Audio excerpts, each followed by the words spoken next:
In this video, we're going to be building out a soft wash bucket, and this soft wash bucket is going to be powered by a Dewalt battery, which is going to convert over through this converter to 12 volt to be able to power this little 1.3 gallon a minute pump. All this stuff is available on Amazon. I'll leave links in the description to everything below.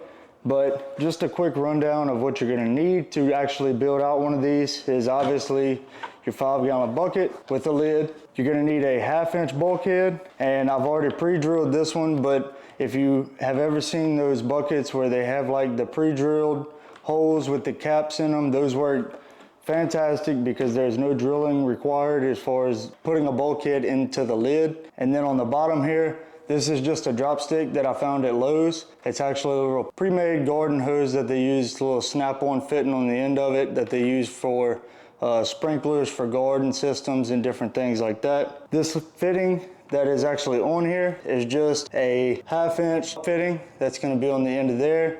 That's going to tie into our drop stick. This is going to go to the bottom of your bucket. Make this up before you get started doing anything else on your bucket. Just make sure that your drop stick, whenever you go to measure it and cut it, that it does go all the way to the bottom of your bucket. I don't know if it's going to pick it up here. Yep, you can kind of see it right there. First thing we're going to do is we're going to lay out everything on our bucket lid. Whenever you go to hooking the battery up on your converter, they do make a couple different types of these converters. I do recommend getting the one with the actual output box, input output box. You will run into issues a lot quicker with the ones that don't come with this box. We have used the ones without this box, and we've used the ones with this box, and we've had way better luck with the ones with this converter box on them. We're gonna position our pump here. One thing that you wanna make sure of with this pump, if you do go with these, this is just a SEAFLO 1.3 gallon a minute pump. There's an arrow.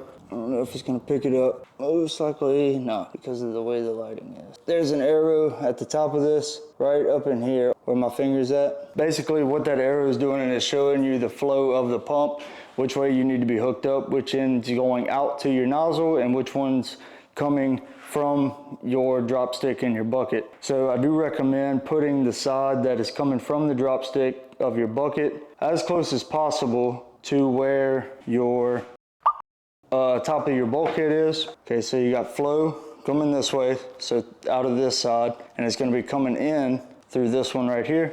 So the way that we're going to do this is we're going to position our pump in a spot where whenever we screw our 90 in coming out of the top of this bulkhead, it is directly in line with this fitting on our pump. That way we can run a little nipple of braided hose to that, and we don't have to make any hard bends or anything like that. You're going to need a 3/8 barb to 1/2 inch MPT. It's just going to be a 1/2 inch thread, 3/8 male, barb 90. Any threaded fittings or anything like that, you're going to want a Teflon. If you don't already know, whenever you are Tefloning something, it is best to always Teflon in the direction of the threads. So wrap your Teflon in the direction that your threads will be screwing on. The 1/2 inch threaded side is going to screw directly into your 1/2 inch bulkhead, and you're going to want that facing in a direction. It doesn't have to be super tight. Don't break the fitting off in there. Just as long as you got Teflon on it and it's snug, should be good. You have that fitting coming directly into the fitting that's coming off of your pump. I'm not going to mount all this in this video.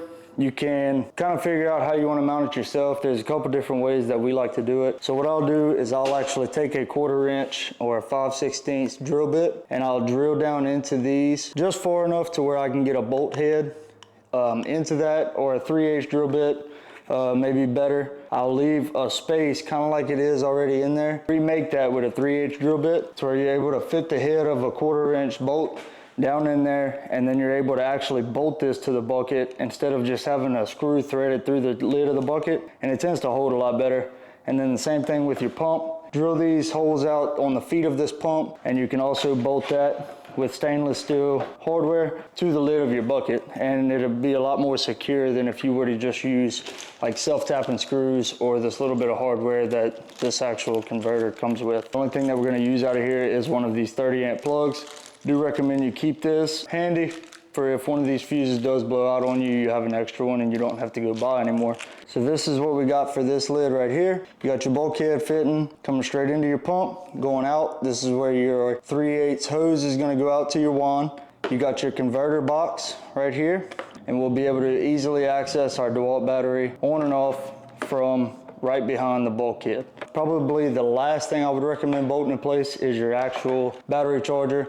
That way you can still move it where it needs to be at to where you are able to get that battery on and off. All this is mounted and in place on your bucket. You're able to access your charger with your Dewalt battery. We're gonna go ahead, plumb in our bulkhead to our pump, and we're going to also tie this in to our other fitting coming off the opposite side of our pump and attach it to our wand. Clear 3/8 braided hose.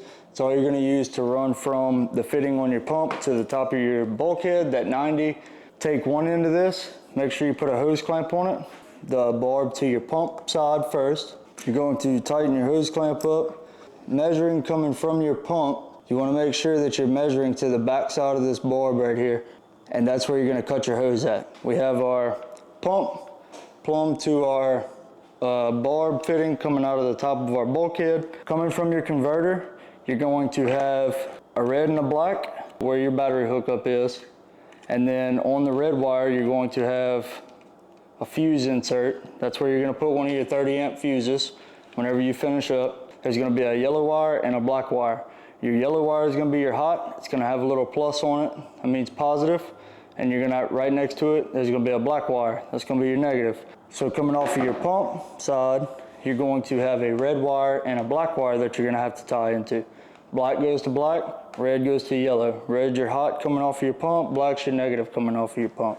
Make sure all your exposed ends are covered and crimped correctly, and make sure that they are connected good and you have good connections throughout, and you shouldn't have any issues.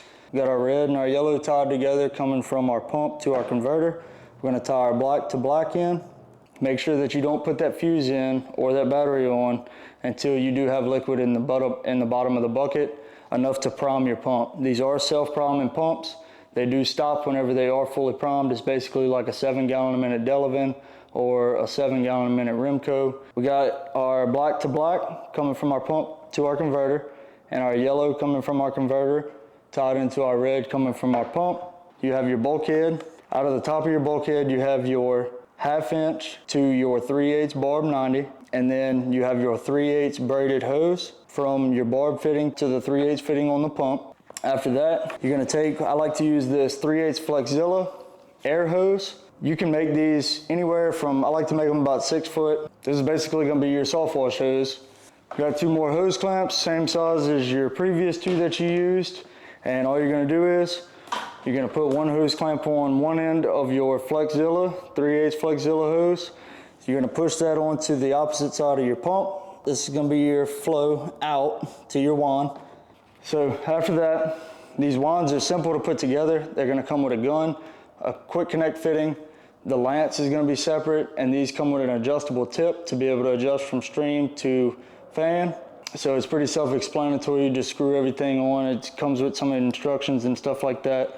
And the reason I like these wands is because it actually, all these wands are all plastic, so the chemical doesn't eat anything up on these wands. There's nothing for the chemical to weaken or damage. If you're not going to use this brand wand, even if you're just starting out and you're looking for a soft wash system to build, don't use brass, because it'll almost turn it to like a paper and you won't even realize it, and you'll start blowing hoses off or messing up pumps, and all kind of stuff can go wrong. I recommend either using stainless steel or poly or some kind of plastic whenever you are dealing with bleach. Those two can withstand bleach the best out of anything that we've tried in the past. After you do that, you're ready to go. Make sure you have liquid in the bottom of your bucket.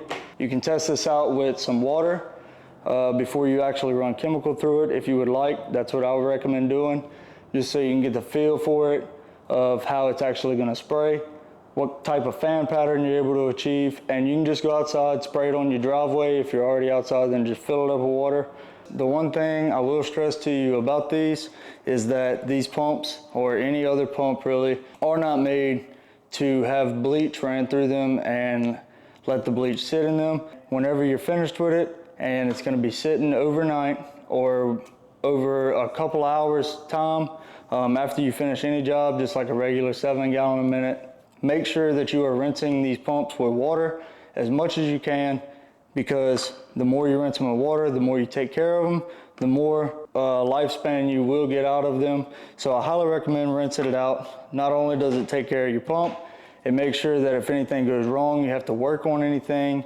If you blow a hose out, or if you got a real bad leak or something like that and you got to work on it, you're not working in a pool of chemical. You're able to work with fresh water to where you're not burning your hands, you're not getting in cuts and different things like that. It's not fun. It definitely burns a lot and it sucks. But with all that being said, this is a great solution to a pump sprayer, or if you were just looking to get started into the industry and you're just looking for the smallest, cheapest way. Maybe you want to do your own house to start and you want to familiarize yourself with actually using bleach. This is a great cheap way to do that. You can build out this whole bucket for around $200, depending on what type of pump, what type of battery, what type of wand you get, different things like that. Spray houses down with this, spray driveways down with this, kill weeds. The most I've ran these with is about 10 foot of hose, and they're awesome compared to a pump sprayer or a backpack sprayer, because you can literally set this down and you have a 10-foot area that you can, that your hose will reach. So no complaints with these things. They do wear out just like anything else. Don't expect to use this for the rest of your career. Just like anything else in this industry, we're using bleach with everything. If you are soft washing or downstreaming or anything other than just pressure washing, this should do you well over one job, and you should be able to make a good bit of money with this. For a regular house wash mix in this, if you're cleaning vinyl or hardy plank or something along those lines, I would say maybe around 1.5 gallons or 2 gallons max of 10.5% bleach, and then fill the rest of it with water. That being said, that's going to wrap up this video. My name is Jacob, and as always, y'all stay happy, humble, and money hungry.